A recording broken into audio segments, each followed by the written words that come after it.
All right, thank you. Good evening, everyone. Please make sure, Kosam, you send the link so that they can also join immediately. It's so sad we're not going to be able to see whether they are able to get in or not. However, they can still watch later. Now, tonight, thank you. Yeah. Or are you? Or no, you're able to see that it's okay. Okay, shall we start? Now, again, good evening to everyone joining us by way of the Microsoft Teams, as well as the YouTube channel made possible by Hilary Gossam. We just want to acknowledge him for ensuring that these lessons do not go to waste. Thank you so much for that, Gossam. Thank you. We appreciate you.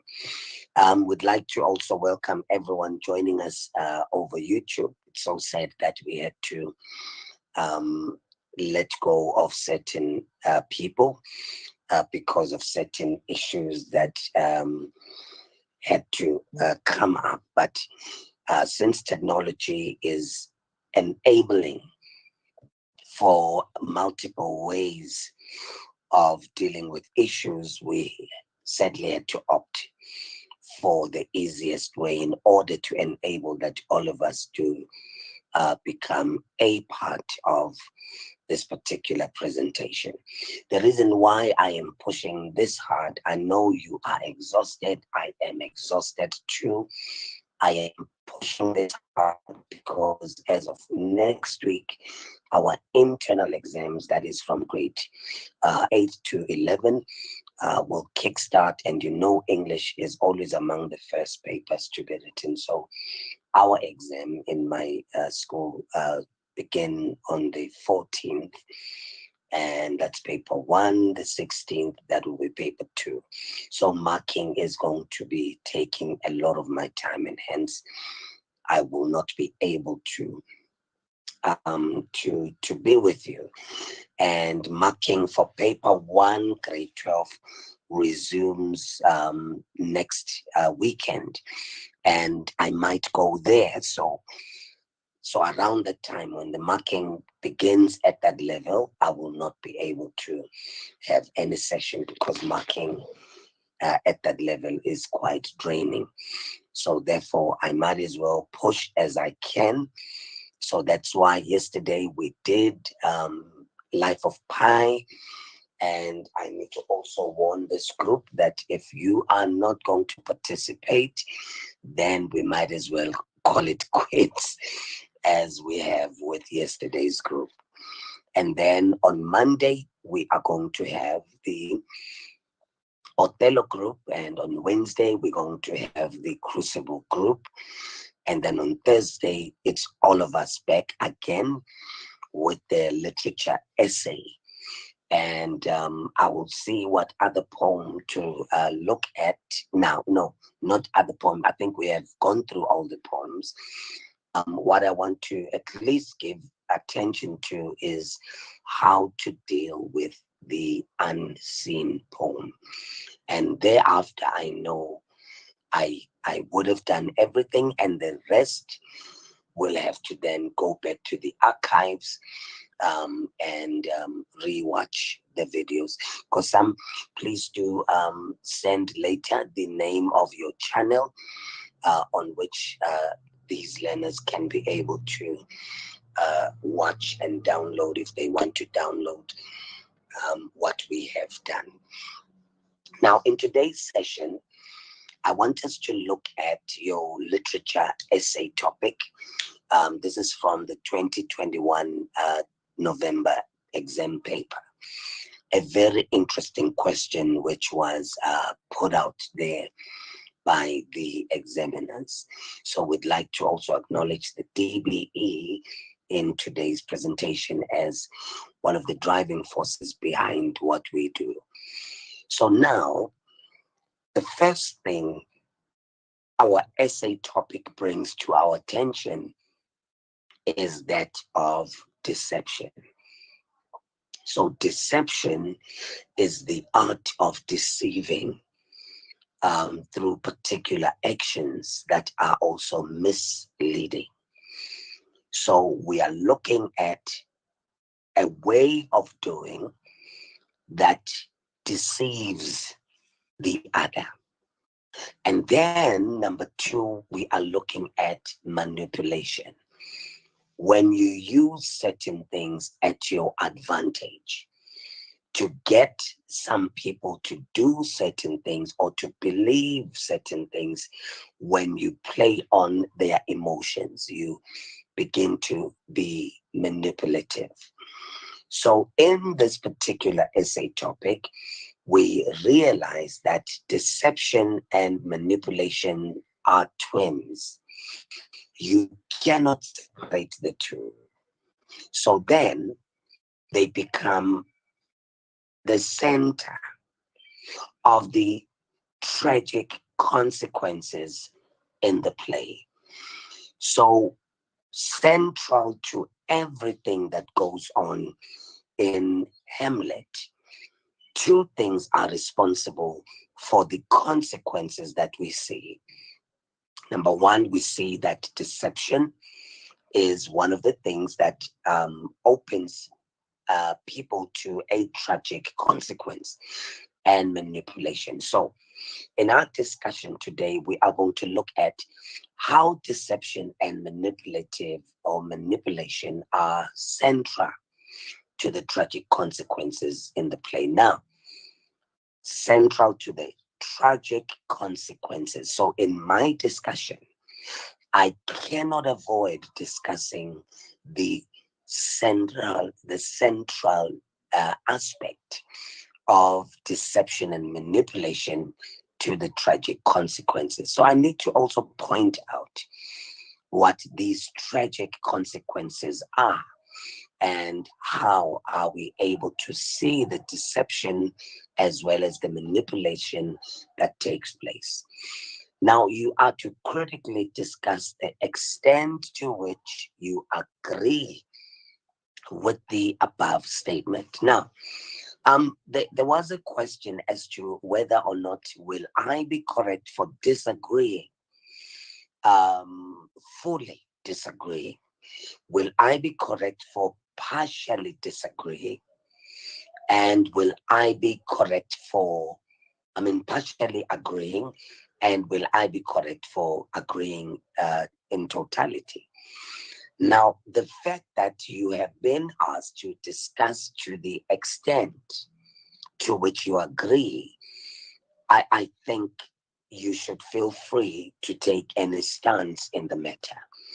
But in your writing, you need to show what particular acts characters perform, which indicate or demonstrate rather the deception, what acts particular characters commit to demonstrate manipulation.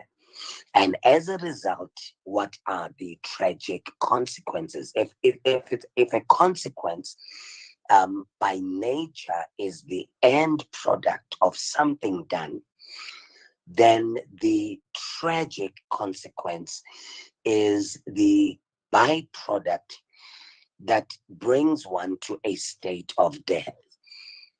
So, what exactly do our characters go through as a result of the deception they go through, the manipulation that they undergo, and what are the tragic consequences that follow? So here your response should take the form of a well-constructed essay of 400 to 450 words. That is 2 pages minimum and 2.5 maximum. Now, when you start planning for such an essay, you need to be careful because a 1-page essay is not going to cut it. A 1.5 essay isn't either. So you need to plan properly in order to ensure that you cover as much ground as possible. Now, the first thing I will look at would be which characters would I like to discuss. So, in today's presentation, we are going to look at Claudius. We are going to look at Hamlet. We are going to look at Ophelia. We are going to look at Hamlet's friends, Rosencrantz and Guildenstern. We're going to look at Gertrude. We're going to look at Laertes as well. So already, having established a number of characters I am going to look at is good enough to allow me to deal with my planning. Now, it is in my planning stage where I would start looking at different things each character engages in. What are the things they do and what are their consequences? And are these consequences dire, or are these consequences what are we looking at? Are they tragic or not? If they are not tragic, in my planning, yes, I would have written those, but I will choose not to add those in my discussion. And then, again, as a reminder, when we spoke, I'm going to go into greater detail when we deal with a writing of a literature essay. We spoke about the TACO strategy. It's the T, it's the A, it's the K, it's the O. So we said the TACO, this is for our introduction. You need to have your title of the novel or the drama. You need to state the author's name. And then you need to state the key words.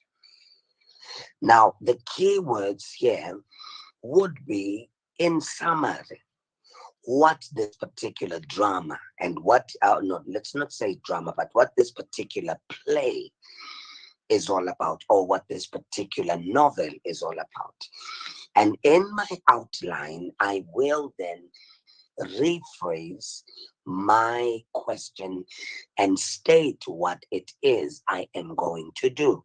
So I will, in this essay, I will provide a critical discussion of how deception and manipulation are central to the tragic consequences in the play.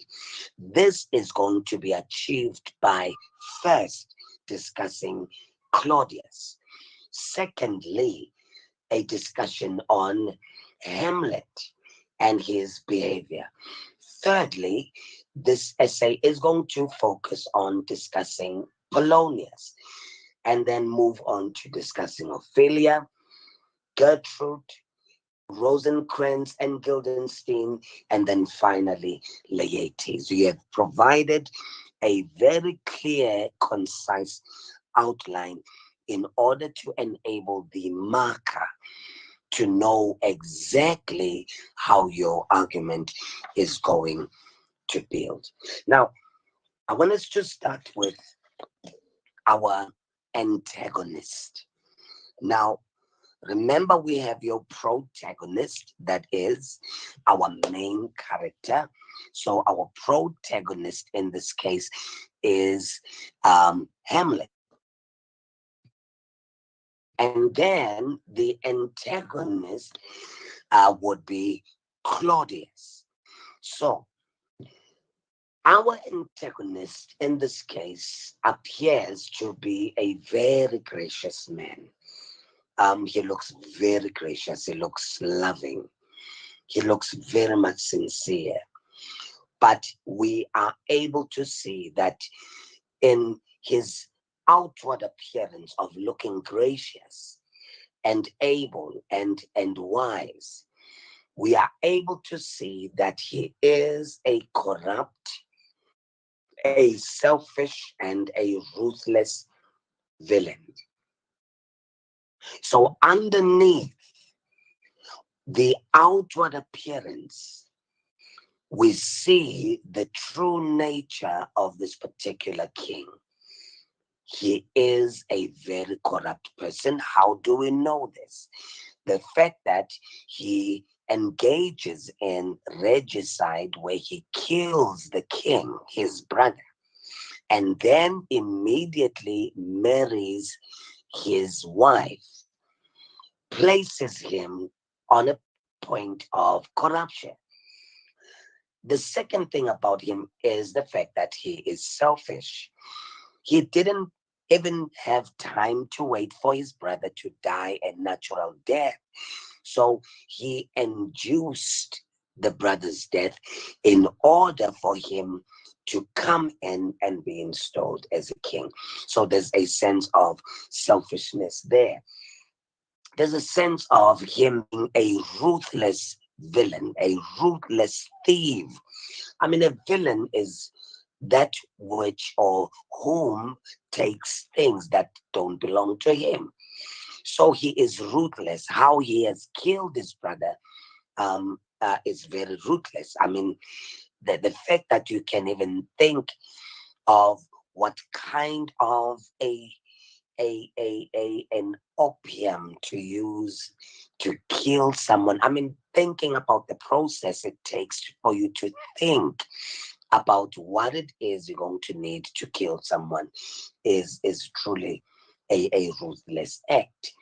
And then we see him become king after he has murdered his brother, King Hamlet. And not only is he satisfied with this, he decides to seduce and marry the former queen, which is Gertrude. So we understand that he has shown himself to be a very gracious man, as well as an able and a wise ruler. But on the flip side, now I'm just using the flip side, it's very formal. Avoid using that in your essay writing. But in the flip side, or on the flip side, we realize that he is a very corrupt, a very selfish and ruthless man who seduces and marries his brother's wife. So while Claudius acts as caring and concerned to Hamlet, he actually regards him as a threat. I mean, obviously, he acts as if he loves Hamlet. He calls him my son at one point, and he calls him his courtier's cousin in another point. So at the same time, he is not quite free around Hamlet because he sees him as a threat. Of course, Hamlet should be a threat because as soon as he discovers who is behind his father's murder, someone must pay. So Claudius's fear is that if Hamlet was to discover that he is behind his father's killing, it would be try for him. So he begins then to use Polonius and Ophelia to spy on Hamlet. That is very selfish. Again, we are looking at the notion of selfishness here and the fact of corruption. So he uses Ophelia and Polonius to spy on Hamlet and also recruits Hamlet's best friends, Rosencrantz and Guildenstern, to discover the truth about Hamlet's behavior. So, all in all, he called his best friends because he understands if I call Rosencrantz and Guildenstern, Hamlet will be able to disclose what's ailing him. But that's a very evil thing to do because you are going behind my back and yet you claim I am your son. How is it that you have never confronted me to ask me what the problem is? So he fetches his friends to spy. He fetches his girlfriend to spy on him. He fetches his father's girlfriend to spy on him. Already, all of these things are done to Claudius's advantage. So when Claudius realizes that Hamlet knows the truth about his father's murder, he resorts to planning to get rid of Hamlet. Now, this speaks to the issue of ruthlessness as well as corruption. So he sends him to England. Now, please remember the main reason for Hamlet to be sent to England. He is sent to England to be killed. Obviously, we see Shakespeare using what we call a dramatic irony. He uses a dramatic irony here for us to know as the reader and the audience. But Hamlet is not aware of the reason why he is being sent to England, although he will find out towards his travel or his voyage. But at the inception of this idea of sending him to England, Hamlet had no idea. Even his mother thought the visit to England was for Hamlet to go and heal. So then he begins to conspire with Laertes later to kill Hamlet. I mean, the fact that Claudius is doing all he can to get rid of Hamlet makes him the most corrupt and the most selfish and the most ruthless man. So after Polonius passes away, Claudius begins to conspire with Laertes to kill Hamlet. So already this shows us that this man is very manipulative, because he is going to use Polonius's death and how Polonius died to make sure that Laertes gets angry, and then Laertes wants revenge, and him wanting revenge would mean killing Hamlet. So Claudius's actions lead to his own death. Again, we are looking at the issue of a tragic consequence. The consequence must be tragic. If it is not tragic, then you are not answering the question. So in this case, we see that his actions lead to his own demise, and as well as the deaths of Hamlet, Gertrude, and Laertes. So his one decision has involved other people and has been responsible in ensuring that other people die in the process. So this man is a very corrupt, selfish, and ruthless villain. So now we move to the next character, our protagonist. So to discover the truth about his father's murder, Hamlet assumes what we call an antic disposition. He himself is the one who brings this particular, I want to use the right word here. What's this word? He begins to bring this word into the picture. He says, I will put on an antic disposition. Why? To deceive. Or in today's language, please don't use this today's language in your essay. In today's language, we would say to confuse the enemy. So Hamlet puts on an antic disposition. He wants to look ridiculous. He wants to look very crazy. So this then allows him, and it gives him time. It buys him time to do what? To investigate the ghost's claims. Remember, by this time, Hamlet's father's ghost has appeared to him to inform him of that which had happened to it. So, but before he can kill his uncle, he needs to ensure that he is not killing the wrong person. Remember, they are a Christian people, they believe in Christian ways of doing things, and the commandments are very much important. And one of those are, "Thou shalt not kill." So he does not see a reason of killing without the knowledge. So he needs to buy time and investigate the claims that the ghosts had made. And this also, he buys himself time to determine his cause of revenge. He can't just hear his father's ghost tell him, "I am your father's spirit," and just leave it there. He needs to understand how his father was killed, number one, and who killed him, and how he killed him. And it turns out his father got killed without him having a moment with God to repent of his sins. So already it makes Hamlet very much sad that instead of his father going to heaven, he is going to go to purgatory, where he's going to be punished or cleansed of his sins.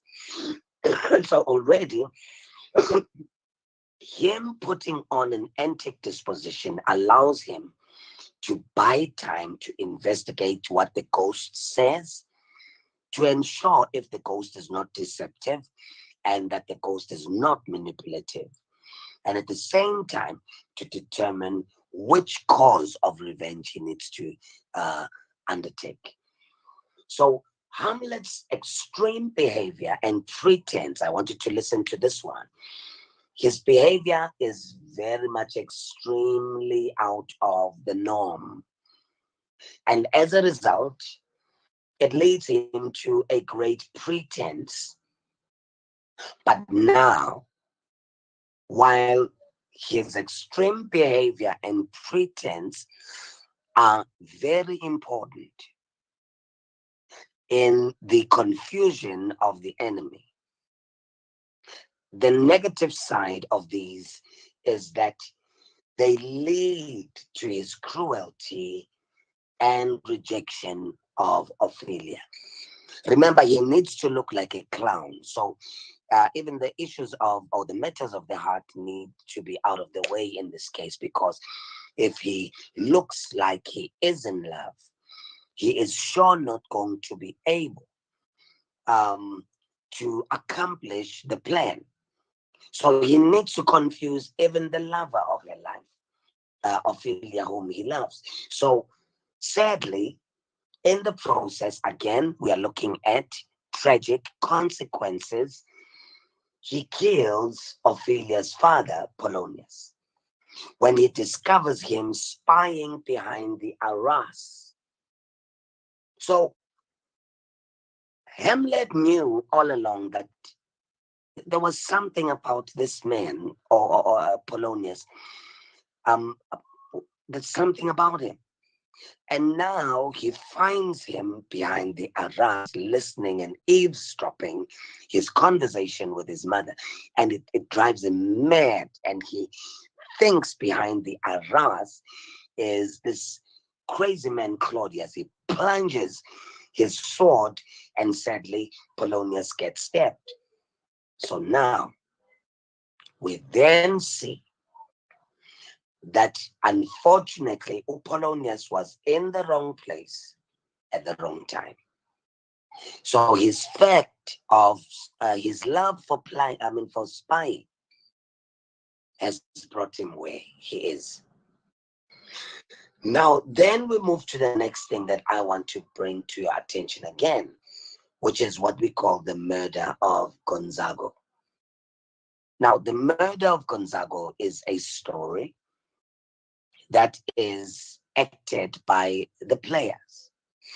And when the players came to Elsinore, they were to do their job, but Hamlet saw an opportunity to ask them to play out the murder of his father. Remember, his father as a ghost has already spoken to him about how he has died. So he wants them to play, and he is able to pick up from how his father died. That man, I have heard of someone dying this way before. And then he realizes, man, it's from a particular play where the murder of Gonzago was played. So Hamlet uses the murder of Gonzago as a play to trick Claudius. Now, that's again a sign of manipulation and deception. So it works for him because it exposes the enemy. The enemy is unable to hold himself, and he gets out of the room. But it has consequences in the end. Now, this play, The Murder of Gonzago, also known as the Mouse Trap, don't forget that, learners, tricks Claudius into revealing his guilt. And then Claudius, realizing that he has confirmed his culpability, he plots killing Hamlet. After he realizes he was seen that indeed he's behind his brother's death, he then began to plot for Hamlet's death. So, although Polonius appears to be a devoted parent, now let's go back to Polonius, he is actually manipulative and deceitful. How? He forces Ophelia to break off her relationship with Hamlet. Now, that's any father's responsibility to ensure that their girl child does not fall in love with the wrong person. But we know for a fact that at this point, there was nothing that Polonius could use against Hamlet. So, Polonius ensures that he uses Ophelia to spy on Hamlet, which leads Hamlet to a callous rejection of her rather. So, we need also to look at what Polonius has done to cause Ophelia, his daughter, to behave a certain way. So Ophelia also is deceptive by spying on her boyfriend, Hamlet. That's a very deceptive manner. And lies to him about Polonius' whereabouts. If you remember, Polonius together with Claudius hide, and they push Gertrude. They push Ophelia to speak to Hamlet because they want to see certain things. They want to hear certain things from his mouth. And then Hamlet asks, "Where is your father?" And not because it did not know where the father was. He asked because he knew the father was somewhere spying. So, in his particular ways of doing things in terms of spying, he managed to involve his very own daughter. That's very crazy. That's absolutely crazy. Now, let's look at Hamlet's friends. Now, Rosencrantz and Guildenstern are sadly manipulated by Claudius to betray their friend. First of all, Rosencrantz and Guildenstern are just young men. And Claudius is an older man. So the dynamics here are that the older must be respected by the younger. But at the same time, we realize that Claudius decides to use his kingship to manipulate these boys to do something. and he deceives them to believing what he believes about Hamlet. And as a result, it ends in tears. It has a tragic consequence. These boys are killed, they die. Again, we were asked to discuss to the extent to which we agree. So we do agree that indeed deception and manipulation are central to the tragic consequences in the play. So how Rosencrantz and Guildenstein's lives end is through a manipulation by Claudius. So he wanted them to betray their friend Hamlet. And as a result, they found themselves dying. Yeah. What's your question?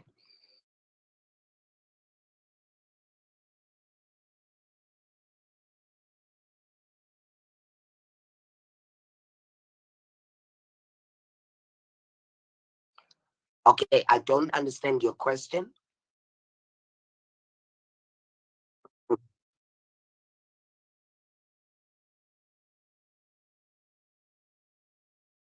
Mm.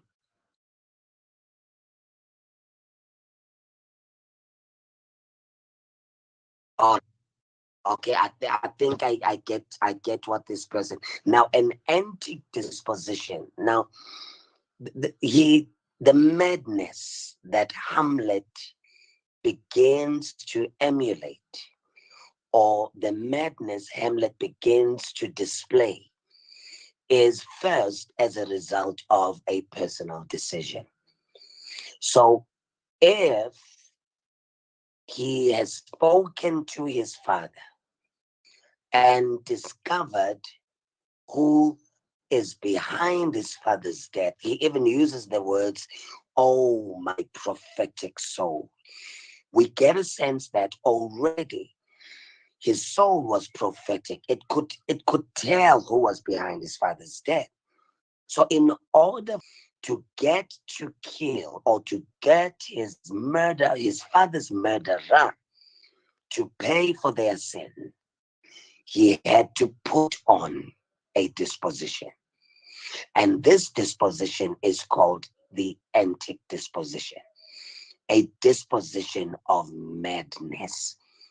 And I want you to be very careful with this one, ladies and gentlemen. It is a disposition which is put on. So if I am able to put it on, I can be able to put it off. So, which means, in response to the question, Hamlet is never crazy. He is crazy in front of certain people to make them believe he has lost his mind. But all in all, he is 100% sane.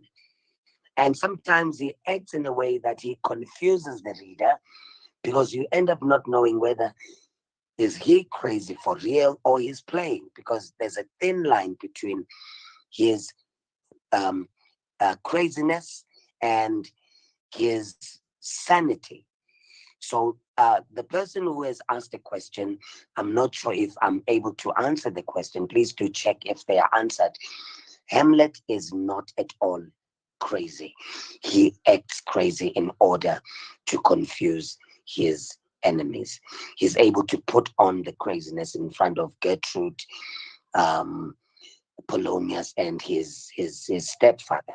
But when he is with his friend, um, um, when he is with his friend, he's able to be okay. But when he was with his friends, Guildenstern and Rosencrantz, he had to act like crazy because he was able to see that they were sent. So if he was going to act normal, they would go back to say, this man is actually not crazy, and then that would have messed up the plan. Could some please do check? Are they answered?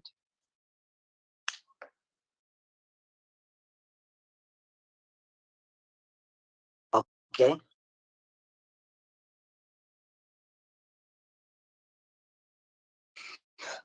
Okay, we're going to go there. It's one. Okay, we have 14 minutes remaining. We're going to get to that question as I discuss this, and then I'll be able to answer that. I mean, the friends die, sadly.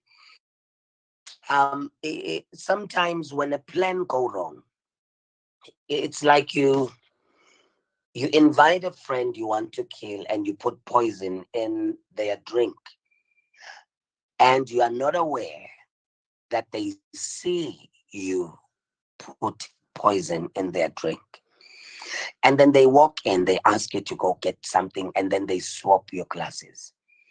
They give you the glass with the poison, and they remain with the uncontaminated glass. You drink from the glass you have poisoned, and then you died. So that's exactly what Guildenstern and Rosencrantz did. They were to send a letter to a certain individual which said, get Hamlet killed. But Hamlet got the story to say, oh, okay, these are actually used as a catalyst to my death. So let me open these letters, because he had a signet of his own father. Remember, he's got a new father now who has a signet that is like his father's signet. Now, what is a signet? A signet was a ring uh, kings used to wear. So if they wrote a letter, they would put some wax, and then on top of hot wax, put the signet. We have now a signet. That's from where we get the word signature. So the signet of his father was passed down to him. And this man was not aware that Hamlet had his father's signet. So when he opened the letters, he realized that in the letters was written that he must be killed. He then changed the message and wrote that Guildenstern and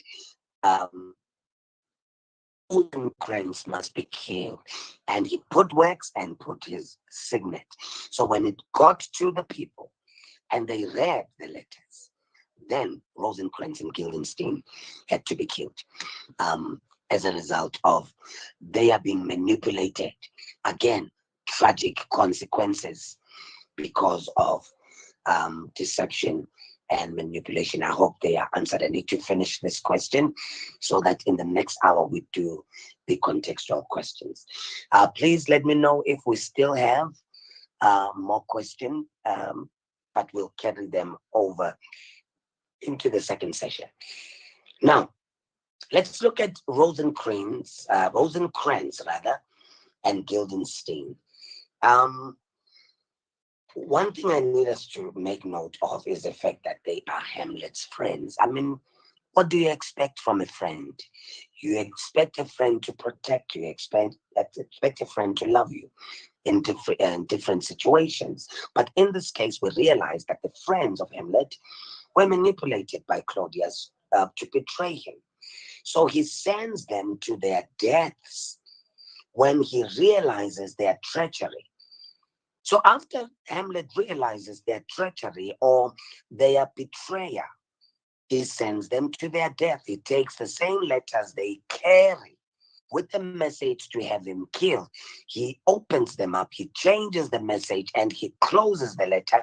And as a result, and as a tragic consequence, they lose their lives. So now, moving on to the next character is Gertrude.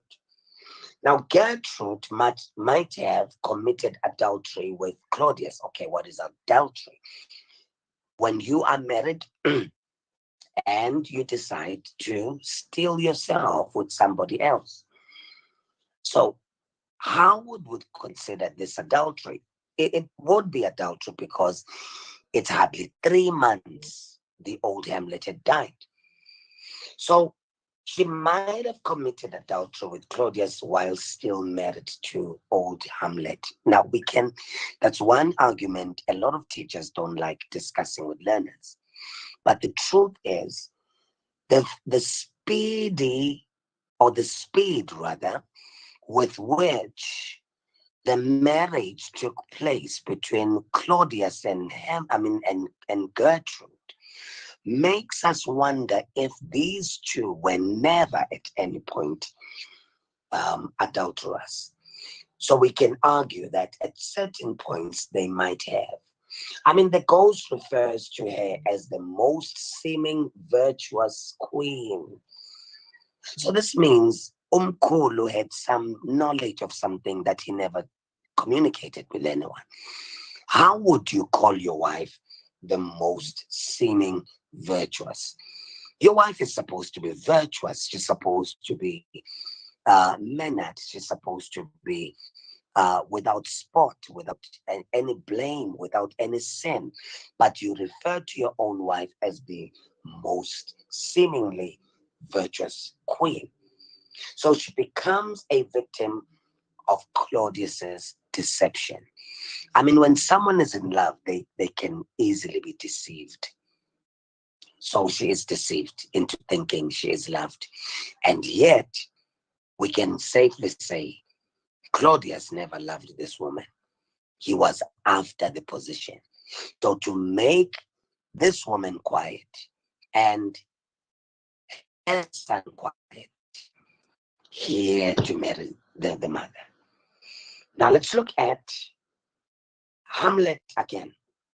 So after Hamlet confronts Gertrude with the truth and instructs her not to tell Claudius about his antic disposition. Now, towards the end, I think that's in Act 4, Hamlet actually tells his mother to say, girl, I'm actually not crazy. I have been faking this condition for so much time because I realized that father was murdered by our uncle. So he decides to tell his mother that the antic disposition is just that. The antic disposition is nothing serious.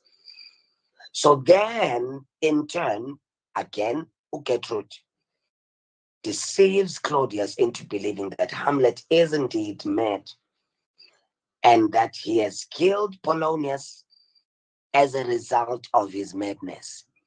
Again, deception that leads to a tragic consequence. What is the tragic consequence in this case? Polonius dies. Under what? Under the fact that Hamlet is crazy, and Hamlet is known by us that he isn't crazy. So Laertes challenges Hamlet to a friendly duel. However, he has conspired. Now Laertes begins to conspire with Claudius to kill Hamlet to avenge Polonius's death. Now, I want us to look at the issue of foil characters here. You might get this question. I needed to, when you repeat this video, to remember. Okay, we have about 5 minutes left. A foil character is a character that has similar characteristics to those of the other character. Now let's look at Hamlet and Laertes. Hamlet loses a father mysteriously. Polonius is killed, and Polonius is the father to Laertes. So Laertes loses a father. So Hamlet and Laertes both lose fathers. That's the first thing. Number two, Hamlet seeks revenge for his father's murder. Laertes seeks revenge for his father's murder. That's the second take. Three, Hamlet discovers who killed his father. Laertes discovers who killed his father. Third. So based on these three things and other things, we can agree that Hamlet and Laertes are foil characters of each other. The issue of a foil hasn't been asked for a number of years. So I needed to know this in case, again, we are not going to spot. I am not saying you are going to be asked this in the exam, but what if it comes out? At least you should know what a foil is in terms of the drama that we're dealing with. So Hamlet is okay. Sorry, Laertes challenges Hamlet to a friendly duel. However, he has conspired with Claudius to kill Hamlet to avenge Polonius' death. Thus, it results in his own as well as Hamlet's death. So, in the process, again, tragic consequences. In the process, Hamlet dies, Polonius dies, Gertrude dies, Claudius dies, all because of deception and manipulation. All right, we are left with 3 minutes. Kosam, is there a question I can quickly answer in the next 3 minutes? And then we are going to end the session and then resume. Okay, in the absence of further questions, let's end this session and then immediately we're going to reconvene. Please let the YouTube people, they don't need to log off, right? Kosam.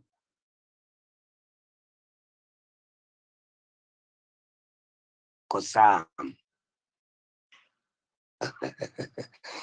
Okay. I doubt he's able to hear me. All right. Okay. Because they don't need to, right? All right. I just need to make sure that they don't log off. We are the ones logging off. And then we are going to resume in the next few seconds. All right, guys, I'll see you in the next few seconds.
All right, then, guys, welcome back. Now, let's move on to the next question that we need to look at. Let's just double check. Okay. Now, what I've done is to show you how you would attack the literature essay question. Now, all right, I just wanted to check if, are you able to see the question on the screen, guys? All right, thank you. All right.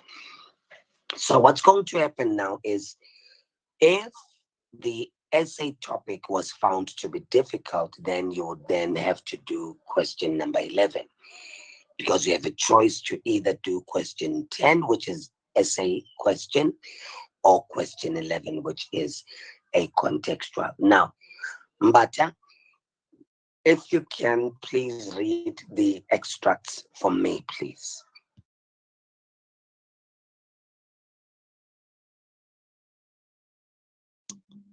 Extract E. Yeah. Ophelia, my lord, Okay. as I You was don't need sewing in. but you don't need to call the names of the characters.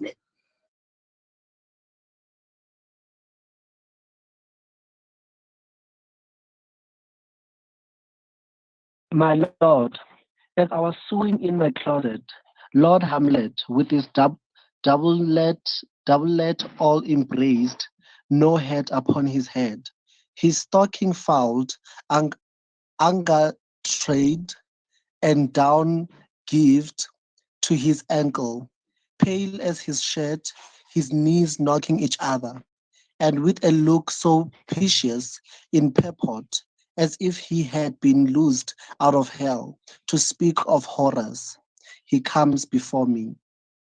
Mad for thy love, my lord, I do not know, but truly I do fear it. What said he?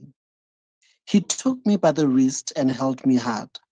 Then goes he to the length of all his arm, and with his other hand thus o'er his brow, he falls to such perusal of my face, as he will draw it. Long stayed he so. At last, a little shaking of mine arm, and thrice his head thus waving up and down.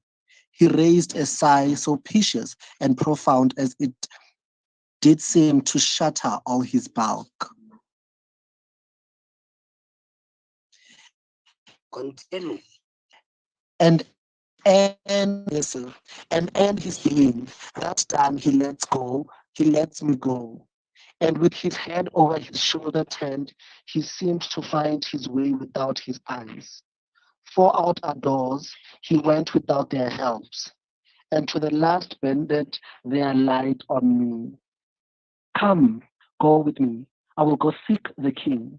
This is the very ecstasy of love, whose violent property foredoes itself and leads the will to desperate undertakings, as as oft as any passion under heaven that does afflict our natures. I am sorry. What have you given him any hard words of late? No, my God, but as you did command, I did repel his letters and denied his access to me. And denied his access to me. Thank you so much, Mbata. Now, I want us to then, before you answer questions, I want you to remember the whole purpose of the extract is to act as a stimuli to remind you of what has happened. So here, Ophelia is relating to his father of the meeting she has had with Hamlet. She starts off by saying, "My lord," already. This gives us a sense that she puts her father in the highest of esteem. The word Lord is owner. So Ophelia looks at at her father as her owner. So if her father is her owner, she owes him her life. And that is why it becomes simple for her to spy on the very man he loves. Because between her father and Hamlet, one is the Lord, and that would be the Father. So as I was sewing in my closet, Lord Hamlet with his doublet all unbraced, no hat upon his head. So she is describing the outward appearance of Hamlet, how he appeared. He had an unbraced doublet. There was no hat on his head. His stockings were fouled and ungathered or unfastened, and down gyred or jived to his ankle. So he was pale in his shirt. His knees were knocking each other. Already we are getting a sense that this man looks very crazy. He looks abnormal. And with a look so piteous and purport, as if he had been loosed out of hell. Listen to that. It's as if he had been loosed out of hell. To speak of all horrors, he comes before me. And then Polonius says, mad for love? She says, my Lord, I do not know. But truly, I do fear it. And then this spying man asks, what said he?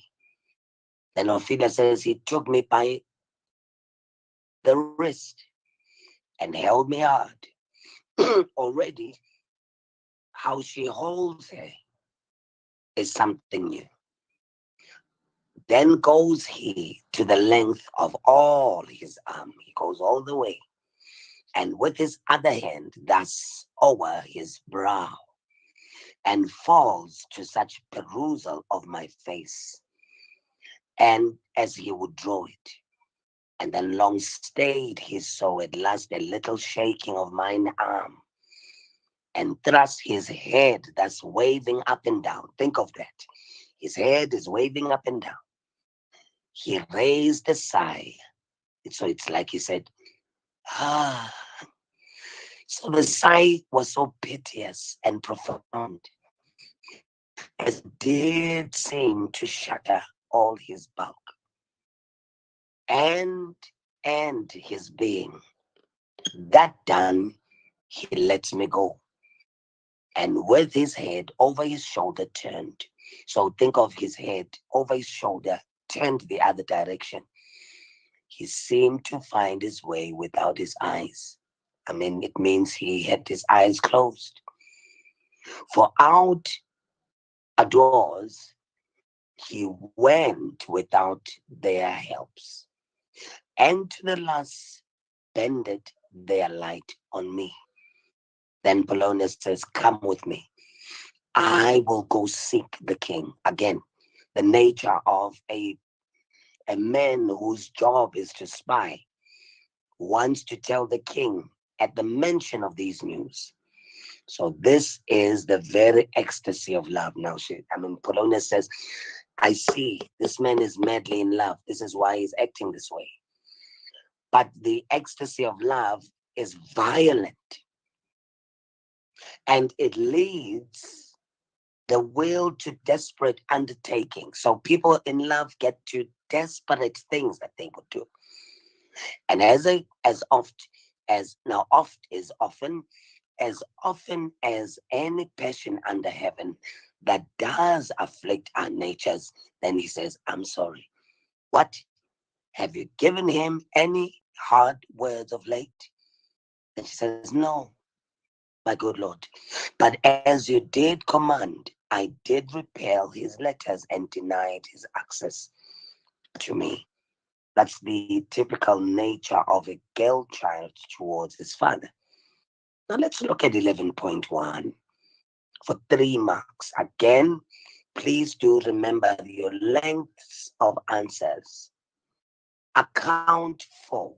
Now again, you are giving a reason for something to be done the way it's done, or for something to happen the way it's happening. So let's see, what reason are we giving here? We are giving the reason for Hamlet's physical and emotional state in these lines. So this question requires that you give the reason why Hamlet physically looks the way he looks, and why emotionally he is in the state. And what is the state? So Hamlet has a very distraught appearance at this point, which gives an impression that he is suffering as a result of being rejected by Ophelia. Remember, even Ophelia says, I did tell him to get away from me. I've just paraphrased that. So he comes back to Ophelia. He must look rejected. He must look distraught. So this, together with the loss of his father and the hasty remarriage of his mother, appears to have driven him to a state of madness. Already, we are dealing with his mindset. The question says, the state, the emotional state. However, it is part of Hamlet's plan to assume, again, it is Hamlet's plan to assume an antic disposition to do what? To discover the truth about his father's death. So, it's part of the plan. How he appears, he looks very raggedy. He looks like a homeless person. He looks like a hobo, if we can use that word. He must look that part in order to confuse Ophelia, because he knows if he tells Ophelia, the news will reach Polonius, and Polonius will tell the king. So he needs to look like a clown. I mean, crazy people have a certain way they look. They have a certain way they dress up. So he must look like a crazy person. His emotions must be all over the show. That's why at one point he holds her hand very tight, and at arm's length he goes away from her. He looks at her straight into the eyes and speak things that don't make sense.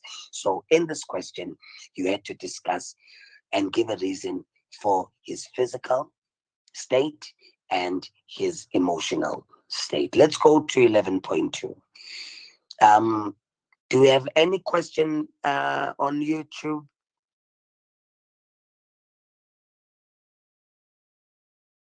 All right, we can continue. Now, discuss again. Before you answer question, break them into different aspects. So we are first looking at the instructional verb, which is discuss. So what are we discussing? We are discussing whether Ophelia's behavior in this extract is consistent with her behavior elsewhere in the play. Now listen to me very carefully. Let's look at our key points here. We are looking at Ophelia's behavior in this extract. And that the second thing, we are looking at the consistent with her behavior elsewhere in the play. So first we need to identify how Ophelia behaves in this extract. And then we compare it with another place in the novel where she was found to behave the same way. So let's look at what we need to give as an answer here. I mean, we are looking at the fact that she calls her father my lord. She says, my lord, I do not know, but I truly do fear for it. And then she says, I'm trying to find the diction here. What's where? My good Lord, but as you did command, I did repel his letter or letters and denied his access to me. So in this extract, Ophelia is very submissive and dutiful to his father. So she's reporting what she has obeyed. She is reporting how she has returned Hamlet's letters, how she has refused to meet him. So she meekly accepts Polonius' taking her to report the encounter to Claudius. So Ophelia allows her father and Claudius to use her to spy on Hamlet. So we see that throughout the play, Ophelia has been nothing but a submissive little girl. It is expected of girls to be submissive towards their fathers. So it is typical. It's not the first time. So it shows us the continuity of the societal expectation of women to respect the men. So we are looking at the masculinity that is very dominant and that could at times be hegemonic or toxic. So we are able to see that Ophelia, because of societal expectations, she remains that sweet girl who is always reporting to the father, who is always obeying the instructions. So it has been something that has been ongoing throughout the play. Now let's go to 11.3. Yeah, I'm looking at the fact that we are no longer a group. Remember, as a group, we can give a lot of answers at once.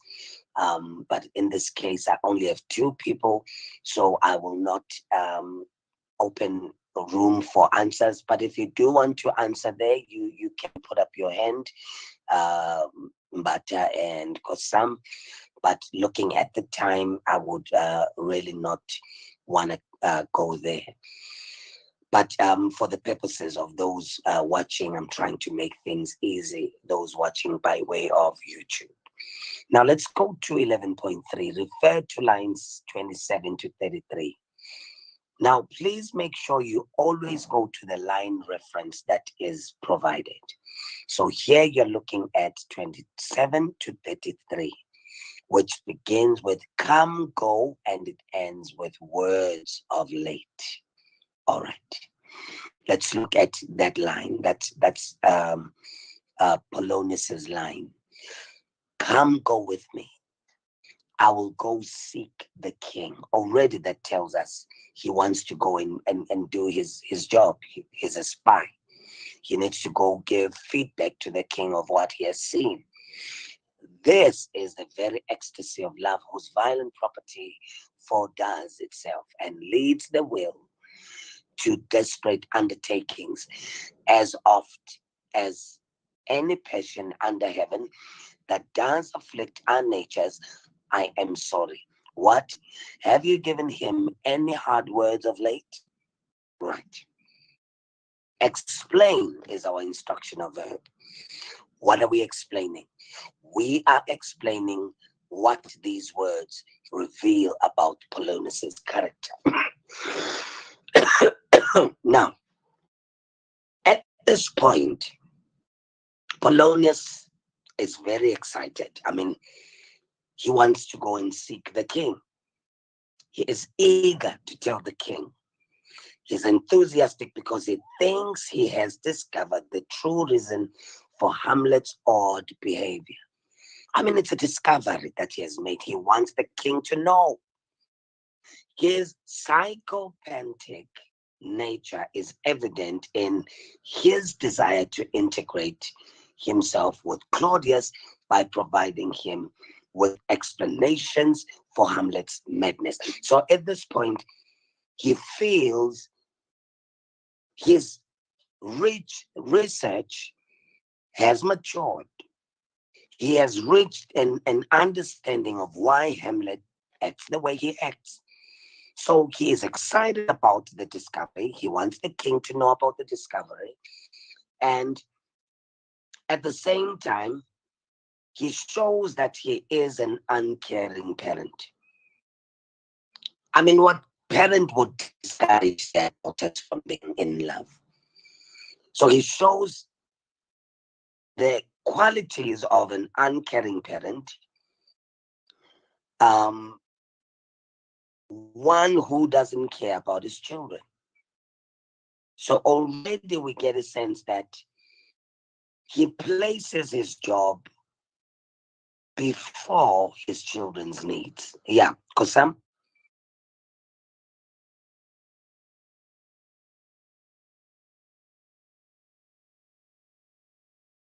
Yes, we can. Out of loyalty to his king, he has to do all of these things. But at the same time, it said that him trying to show loyalty to the king is at the same time undermining his children. So though he is sincerely loyal, he is sincerely wrong in his loyalty. All right. Do we have any question on YouTube?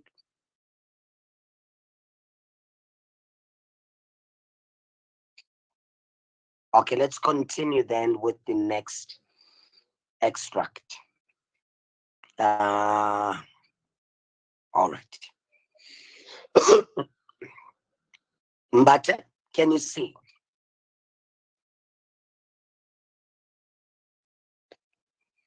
All right. Please read extract F for us.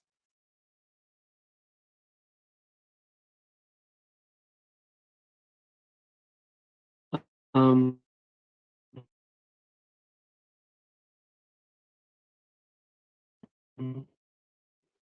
I thank you, O thou vile king, give me my father.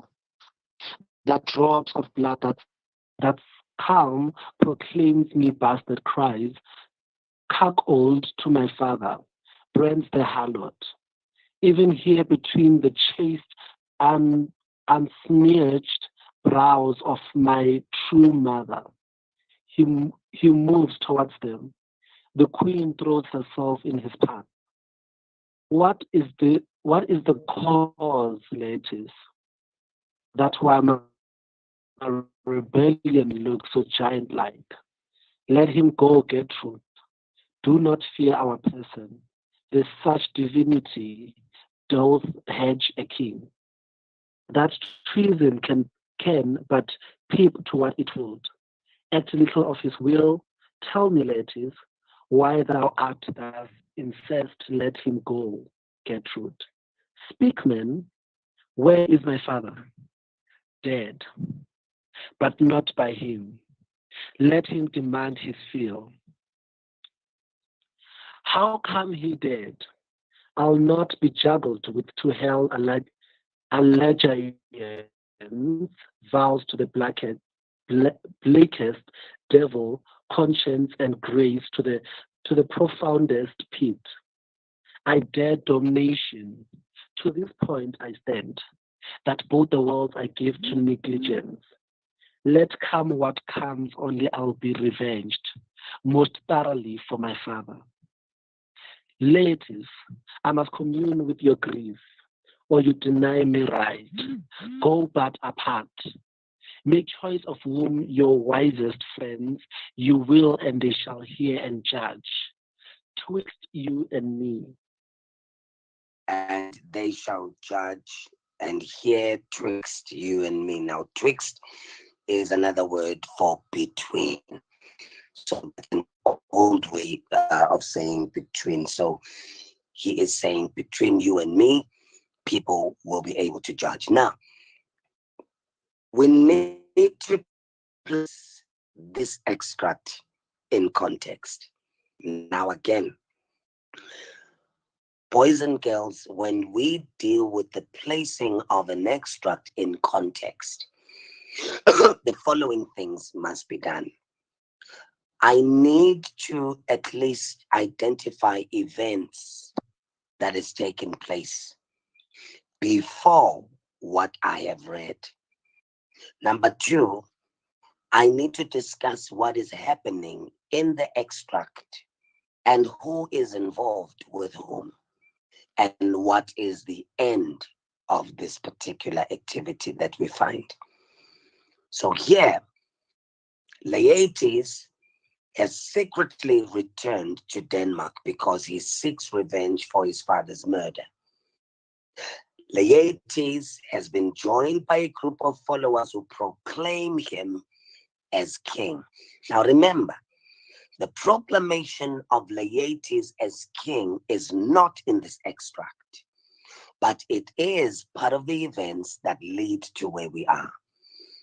So at least 2 points of things that lead to what we read in the extract, plus one that deals with what's happening in the extract and after, is going to be able to give us the 3. So Claudius has been informed of the approach and has thus ordered the castle to be secured. We have placed the extract in context. So placing the extract in context, boys and girls, is all about telling the marker, how did we get here? That's all. If there's a car accident and cops come and you are the eyewitness, they were not part of the happenings of that particular day. And then you are asked, what happened? When you tell them what happened, you are placing things in context. This is what happened, and this driver did that, and this took place, and this took place. Hence, we are here. So placing the extract in context has to do with answering the question, how did we get here? And once you get this one right, you are not going to get a 0. So again, you look at 2 things that happened before where we are, and 1 thing that is taking place within the extract. Kusam, do you have anyone in on YouTube with a question? With the placing? No one. All right. All right, let's move to 11.5. Now, again, we are given a line reference of lines 11 to 14. And now let's go to 11 to 14, where is line. So that's the let him go line. Now let him go. Do not fear our person. So now who is this our person? Our person in this case is Laertes. Now, there's such divinity doth hedge a king. I love what this man says here. I mean, as a king, there is what we call the divine rights of kings. You need to know that, boys and girls. You might come across a question that would need your knowledge. When we taught you the great chain of being, we said the highest power was God, followed by the angels, and then followed by the kings. So as a king, I have a divine right to certain things. So it's called the divine right of kings. So protection is one of the divine rights for kings. So he says, there's such divinity doth hedge a king. There is some power that protects a king. So he's not worried about Laertes coming in. He's aware that Laertes is not going to touch him, because as a Christian people, they believe in scripture, and one of the scriptures declare, thou shalt not touch the Lord's anointed. So he knows very well as a king that there is a hedge of protection around him. And then he says, sorry, that treason can but beep to what I would. Okay, to what I would. Where are we? All right. Acts like of, okay, acts little of his will. Tell me, Laertes, why thou art thus incensed or incensed? And then he gives a command or an imperative. Let him go, Gertrude. And then he says, speak, man. He's commanding him to speak. Now let's look at the question here. We are discussing. So discuss is what our instructional verb needs us to do. We are providing a discussion of the irony. Again, if something is an irony, it is an opposite of that which is expected. So he speaks this way, but when we look at him, he acts a certain way. So he speaks about the divine rights of kings. It speaks about the protection, the fact that he is protected. He cannot be reached. He can't be killed. It doesn't make sense. So he believes that his position as king will protect him from being harmed by Laertes. He refers to the divine right of kings that will prevent any act of treason against the rightful king. Claudius confidently tells Gertrude to let Laertes go.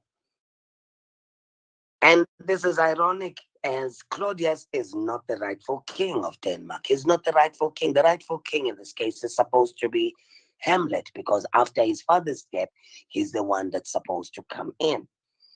He has ascended to his position by murdering the king Hamlet and usurping his throne. So it's ironic that you are saying you are protected, you are declaring your right, your divine rights of kings, or the divine right of kings. You are proclaiming that you are protected, no one's going to touch you, no one's going to come before you. But you have done all of these things to your brother who was the king. So what happened to the divine rights of kings for him? Why couldn't he be protected? So that's what is ironic about this situation. Now, let's go to the most interesting question, very interesting question, 11.6. Ladies and gentlemen, you will always get this question. Believe you me. Place the extract in context will be your first question for Dorian Gray. And placing this extract in context will be the first question of your second extract in Hamlet. So please try and practice placing extracts in context. Now, 11.6 gives us a line reference 28 to 29. Let's go there. So that's 25, 26. Let come what comes. Only I'll be revenged most thoroughly for my father. And then he says, most thoroughly for my father, I must commune with your grief. Am I correct? Yeah. Oh, okay. That's where I was supposed to start reading. Laertes, I must commune with your grief, or you deny me right. Go but apart, make choice of whom you or your wisest friends you will, and they shall hear and judge twixt you and me. Mbacha, do you want to give a response to this? No, sir. I wanted to ask, what does commune mean? To commune is, I want to communicate with your grief. I want to appease your grief. I want to make you feel okay with what you're. I mean, he's grieving, isn't it? So he's grieving the loss of his father. So he is angry at this point, and Claudius is trying to calm him down. He says, you know what, Laertes, let me calm you down. You are grieving. And, or rather, if I don't, you either deny me the right, and then you can go apart, you and I. But at the same time, I want you to make a choice of whom your wisest friends you will. So you choose who's going to be your wisest friend. And in this case, he looks at himself as the king is the wisest. So obviously, Laertes is going to choose him. And they shall hear and judge between you and me. So if you were the director of the production of Hamlet, how would you instruct the actor to deliver these lines, motivate your instructions with reference to both body language and tone? Now, ladies and gentlemen, I need to pay careful attention here. When you deal with stage directions, you are told to refer to body language. When it comes to body language, we want to know exactly what the character, now the character in this case is Claudius, because we are given Claudius's lines.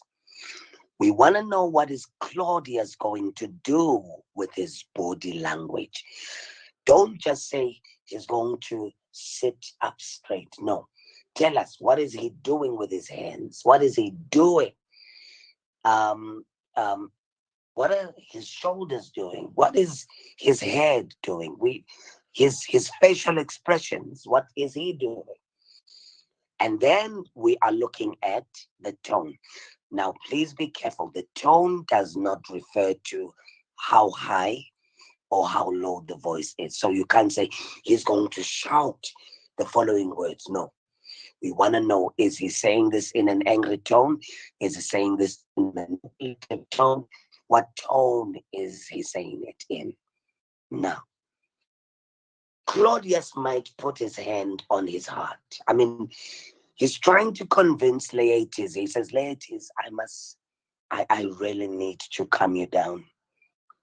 So we are using the tone that I'm using in my speech, or you deny me right. So if you don't allow me to calm you down, you're denying me the right to do so, but to go apart. Make choice of whom your wisest friends you will, and they shall judge twixt you and me. So he might put his hand on his heart, or put his hand on Laertes' shoulder and turn towards him. Put his arm around Laertes, or claps hands with him.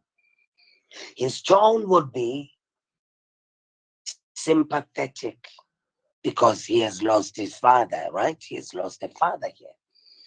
Claudius wants to appeal. Now, you need, listen to me very carefully here.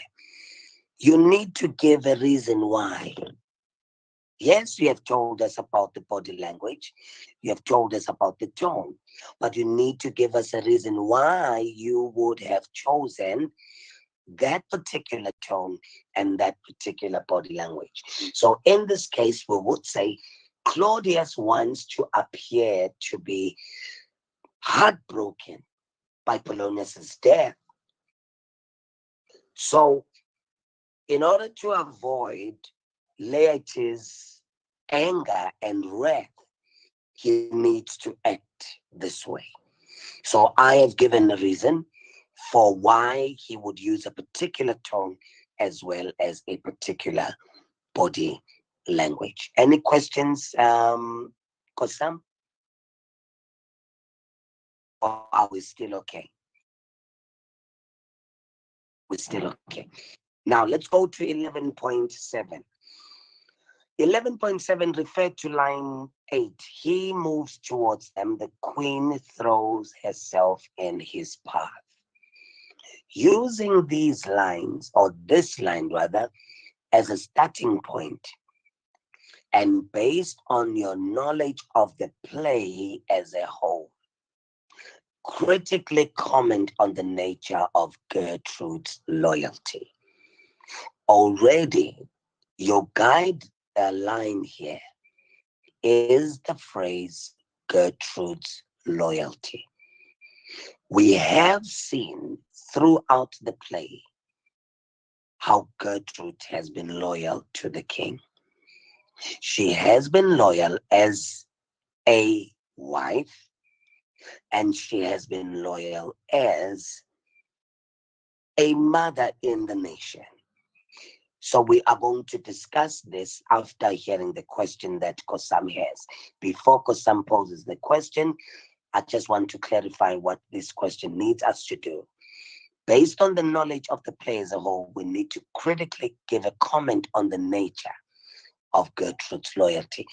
What type of loyalty can we find in Gertrude and why? All right, we'll come back to that question after the question Kosam is bringing to the fore. Yes.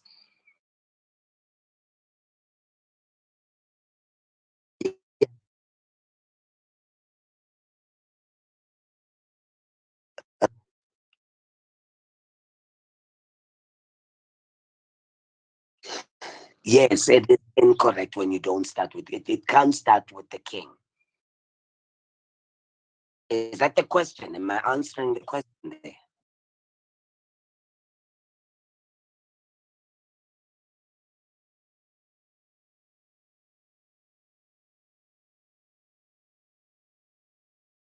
The power of Hamlet.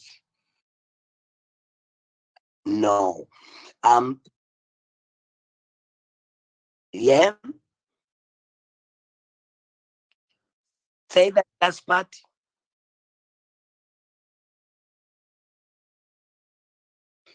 No, no, no. Uh-uh. Okay, let me explain the divine rights of kings again. Maybe there's a confusion here. Now, okay, you can mute there, Lento Kosam. Thank you so much for the question. Learners, please be aware. We are looking at a Shakespearean society whose belief system is guided. Now, listen to my word choice. I'm not saying was, because in our essay writing, we are going to use the present tense. And you are also supposed to try, in your answering of contextual questions, supposed to also keep it present. That's another thing I learned in the marking center, that learners are supposed to use the present tense even when answering the contextual questions. So when the Shakespearean culture believes in Christianity, in a Christianity God, they believe that before anything else exists a supernatural God. So God is in heaven. And then in heaven, God, underneath him are the angels, the seraphims, the cherubims, and all of these. And then underneath the angels is the human society, which is led by a king. So the king is overall. So as a king, he is the right, I mean, not the right hand man, but he is closest to God. You touch the king, you touch God. You don't listen to the king, you therefore don't listen to God. So if you kill the king, you have actually killed God. And you must be dealt with harshly. So the divine right of kings says that the highest being after God is the king. And Hamlet in this case can be the highest because he was never installed as a king, but his uncle installed himself as a king. And therefore, as a king, he then qualifies to be under the divine rights of kings. I hope I have been able to answer that question. So now, is there any other question, Kosam, before I continue? All right. Guys over YouTube, don't be afraid to ask me questions. Please do post your questions so that of course Sam is able to give me the questions and then I'll be able to answer. But just double check if can they do something to show that they are understanding what the divine rights of kings is. Oh, are they okay? All right, thank you so much.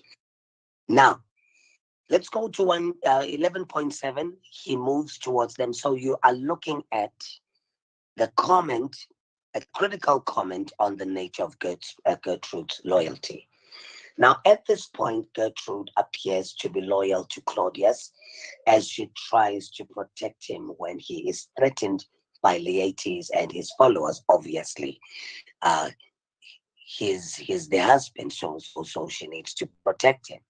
All right, we've got 14 minutes remaining. All right. Now, however, her loyalty is superficial and lacks consistency. Her faithfulness to her first husband, King Hamlet, is questionable in light of the words, her over hasty marriage to Claudius. So it's superficial because if she's able now to protect and be loyal to Claudius, the question is, why couldn't she be loyal to that level with her husband who was murdered by the current king? So there is some inconsistency that's taking place here. Now, after her marriage to Claudius, her loyalty to him is evident in her encouraging Hamlet to accept Claudius as his father. So she encourages Hamlet to accept this man as a father. Yes, Mbata? Yes, sir. Can I ask, like from such questions of why Gertrude was not able to be that loyal to her late husband as he is to her husband, is it possible to like answer in your personal experience towards such situations? No. Avoid bringing personal experiences when it comes to literature. Ne?